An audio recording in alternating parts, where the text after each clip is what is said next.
Hi guys, welcome to Sweety Kitchen. నేను మీ బాను. ఈరోజు ఒక హెల్తీ బ్రేక్ఫాస్ట్ రెసిపీతో అయితే మీ ముందుకు వచ్చాను. మన తాతల కాలం నాటి అంటే పాతకాలపు వంటనండి.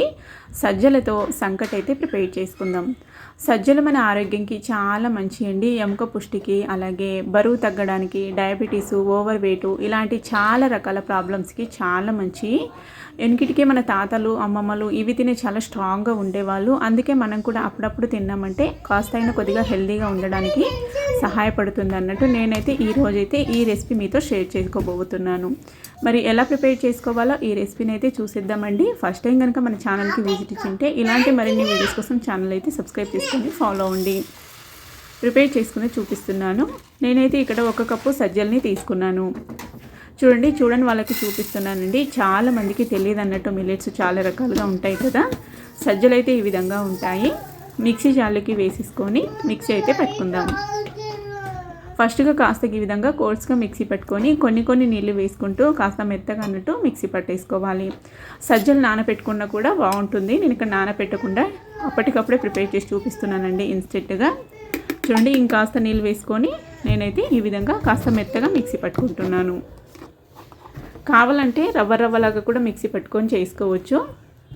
మరీ గట్టిగా మరీ లావుగా కాకుండా కాస్త సన్న రవ్వలాగా వచ్చేలాగా మిక్సీ పట్టుకున్నాను. పొయ్యి మీద కుక్కర్ పెట్టుకొని అందులోకి 1 కప్పు సజ్జలకి 4 కప్పుల నీళ్లు వేసుకోవాలి. కరెక్ట్ కొలతలతో చూపిస్తున్నానండి. బాగా గుర్తు పెట్టుకొని ప్రిపేర్ చేసుకోండి. ఇందులోనే టేస్ట్కి సరిపడా సాల్ట్ వేసుకొని వాటర్ని మరిగించుకుందాం.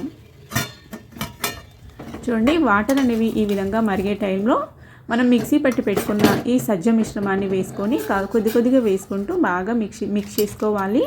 ఎందుకంటే ఉండలు కడుతుంది. నేను ఇక్కడ మళ్ళీ పెద్ద గరిటె తీసుకున్నాను. చూడండి, ఈ విధంగా బాగా తిప్పుకుంటూ మిక్స్ చేసుకుంటూనే వేసుకోవాలన్నట్టు. ఫ్లేమ్ని సిమ్లో పెట్టుకొని ఈ పిండిని వేసుకోండి.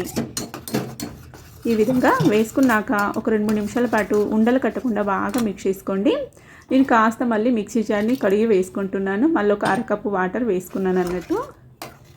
మొత్తం ఇక్కడ 4.5 కప్పులు అంటే మళ్ళీ మిక్సీ పట్టుకునే టైంలో 1/2 కప్పు అంటే మొత్తం 5 కప్పుల నీళ్ళు అయితే వేసుకున్నానండి.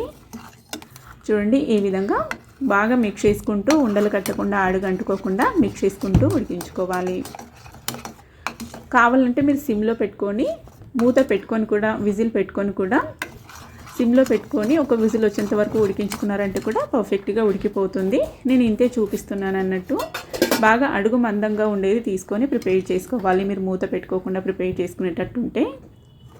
చూడండి, ఈ విధంగా బాగా మనకి జున్నులాగా అయితే వస్తుంది. బాగా ఉడికిందంటే మనకు అప్పుడే తెలుస్తుంది కదా ఇది ఉడికిందో లేదని. కన్సిస్టెన్సీ చూసి స్టవ్ ఆఫ్ చేసేసుకొని ఇంకా నేనైతే ఇక్కడ అల్లం వెల్లుల్లి కారము అలాగే టొమాటో కొత్తిమీర చట్నీతో అయితే సర్వ్ చేసుకుంటున్నానండి. కావాలంటే మీరు పచ్చి పులుసు, పల్లి చారు, ఈ విధంగా సాంబారు దేంతో అయినా సర్వ్ చేసుకోవచ్చు. టేస్ట్ అయితే చాలా బాగుంటుంది.